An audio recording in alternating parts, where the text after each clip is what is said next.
What's up, nation? Today let's talk Demon's Souls Remake coming to PlayStation 5 at launch.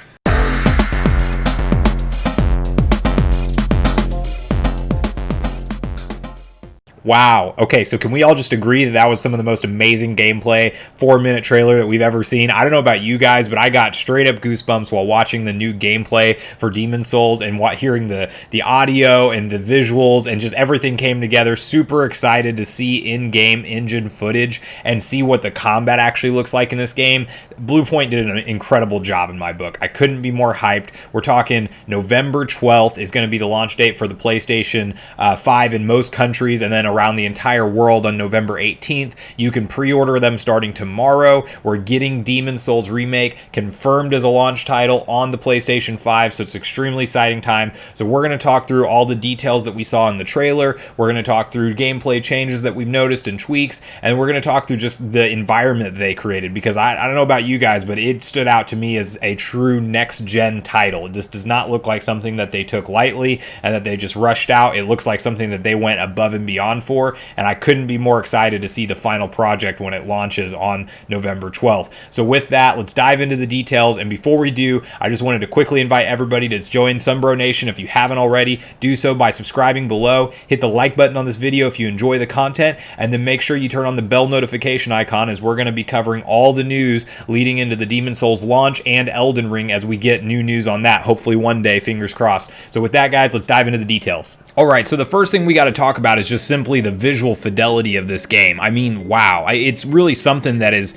truly astonishing. It looks truly next gen. I mean, even in comparison to a lot of the other games that Sony unveiled, I think this has one of the best presentations when it comes to the visuals. I mean, right from the opening when you're seeing, our lady friend at the Nexus and welcoming back the lost Forsaken vessel, and it's just setting up the environment of this game, and you see what they're able to achieve now on this next-gen hardware with the different lighting effects, the visuals when it comes to, like, you can see small things like particles floating through the air and a new level of fog, and just the way that it's all running on the engine in PlayStation 5 is really impressive. I think the fact that they didn't just give us a upscaled resolution and they actually slowed down and did a full-on remake from the ground up is really going to pay off here. I mean, this is going to give so many Souls fans that never got a chance to go through it the first time, it's going to give them a fresh gameplay experience, a fresh Souls experience on one of the best Souls titles out there that kind of just got left behind because it was stuck on old hardware. It was only available on PS3 as an exclusive,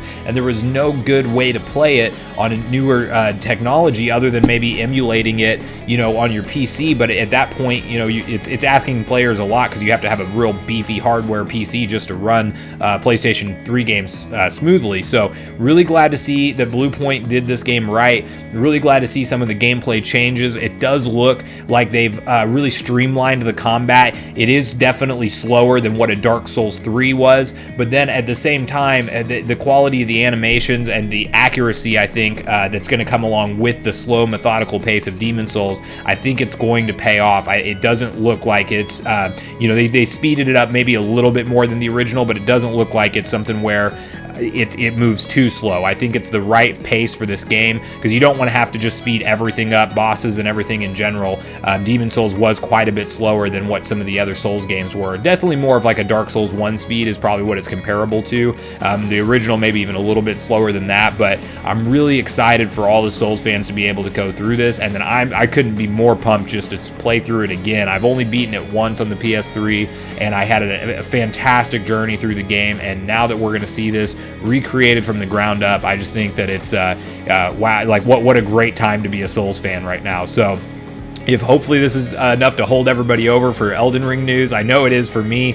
Just the fact that I know that I can pick this thing up on November 12th, hopefully providing I can get a pre-order, has me super excited. So I'm definitely looking forward to the launch and the release of this game, and I'm glad we got official word. It's not speculation anymore. It is going to launch alongside the PlayStation 5 at launch.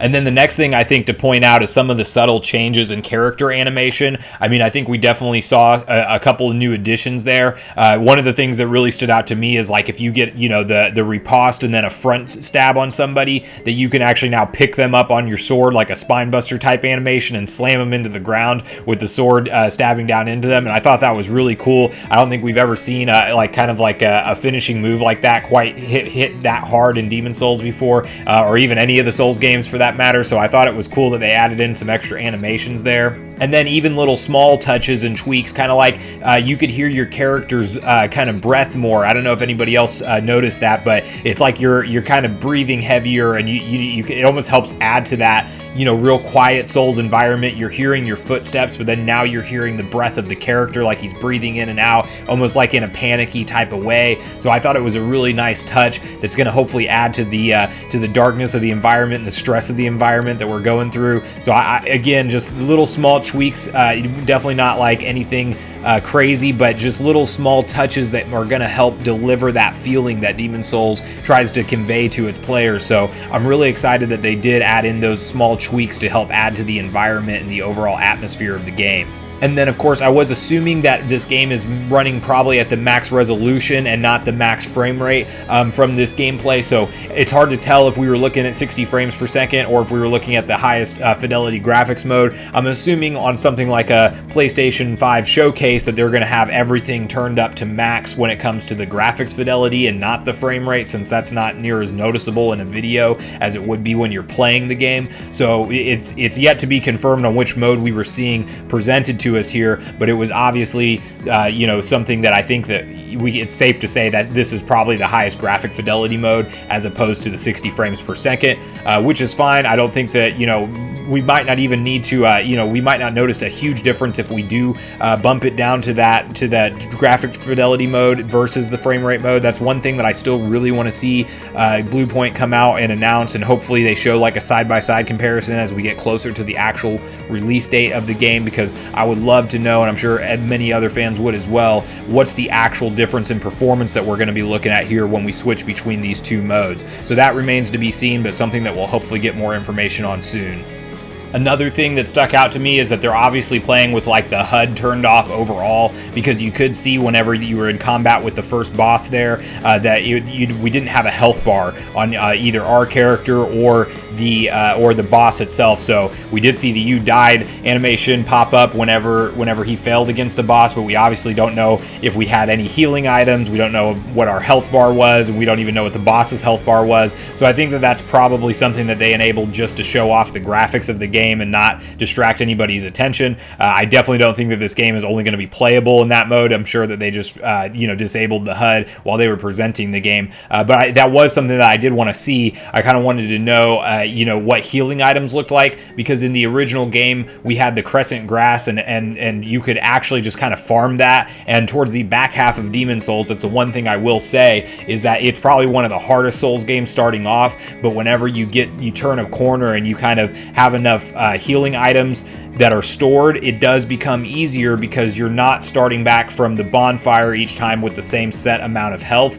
You can typically just take real heavy hits and get almost your whole health bar back by eating enough crescent moon grass and different types of grass that they have in the game that restore your health. So it was before they came out with the Ectus Flask mechanic. So I'm curious to see, are we going to go to an Ectus Flask in this game, or are we going to keep it to where it is only items that are findable, and then do they have a cap on those? Because what Bloodborne did with the blood vials is it was similar. You had to find the blood vials in the game to actually go in and replenish your health, but you had a cap of 20 that you could carry at the base level at the same time. So if you had over 20 blood vials, the rest of it is going into storage. So do they implement something like that here, or if they just keep the original format and the original formula, you could just have as much crescent grass on you as you need, and there's literally nothing from stopping the player from grinding out those items items for a few hours, and then you're going into a boss fight with essentially unlimited healing. So that is something that I do think took away from the original game. So my personal experience would be, or my personal opinion rather, would be that hopefully they make some tweaks to the healing system, whether that be a cap on how much grass you can carry on you at one time, or even implementing the Ectus Flask. I would be more than happy with, but we didn't get that answered in this trailer today, but I hope that we do see it here coming soon before the game finally releases. And then the last thing I want to point out is actually something that a bunch of fans got excited for, but then Sony went and kind of changed the story on them, which is at the end of the trailer, it did say not available for other consoles for a limited time, and then it said also available on PC, acting as if this is going to launch alongside the PC as well as PlayStation 5 at launch, and then maybe come to other consoles later on. Well, Sony has since said that that actually was a mistake. Kotaku did an article on it, which I'll link to in the description down below, but it does look like this is going to be a PlayStation 5 exclusive for the long haul, and I will be curious to see if we ever see it come to the PC, but they are officially saying as of right now that that was an inaccurate slide, that it was not supposed to be at the end of the trailer. So just FYI for anybody out there who saw that and maybe thought that, you know, oh, you don't have to buy a PS5 to play this game. Well, no, unfortunately, you do have to buy a PS5 to play this game for the time being. Who knows if it's coming to PC in the future, but I do think that Sony owns the IP Demon's Souls, so I don't think that we'll necessarily see it pop up on Xbox. And we've seen Sony talk about some first-party games coming to PC. I mean, we saw it with Death Stranding and other titles. Bloodborne's a rumored one, and then Horizon Zero Dawn, I believe, is another one. So it's, you know, they're obviously testing the waters with bringing some of their exclusives to the PC, but I don't think that this is one that we're going to see anytime soon. They want this to be a system seller. There's a reason why they're launching it alongside of the console. They know the kind of hardcore fan base that Souls has, and I think that they're expecting this to move units like I will expect it to. If I'm an Xbox guy and I'm a huge Souls fan, well, now I have a dilemma because I have to get the PlayStation 5 to actually play Demon's Souls Remake. So it's obviously a big deal for Sony. They know it's a big deal, and I expect to see it as a PS5 exclusive for the time being, and probably for the foreseeable future until maybe one day they port it to PC.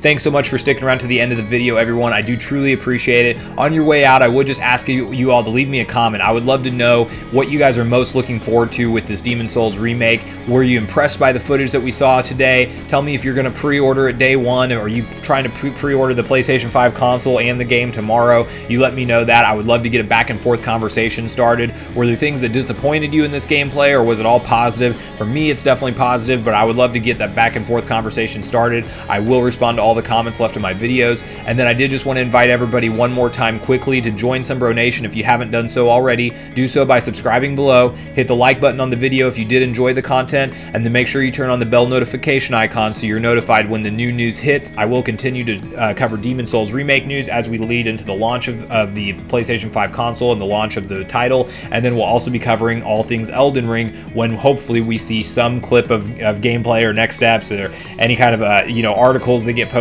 I'll be covering all that stuff. So with that, guys, I'm going to leave you here. You all have a great day. Sunbro Nation, out.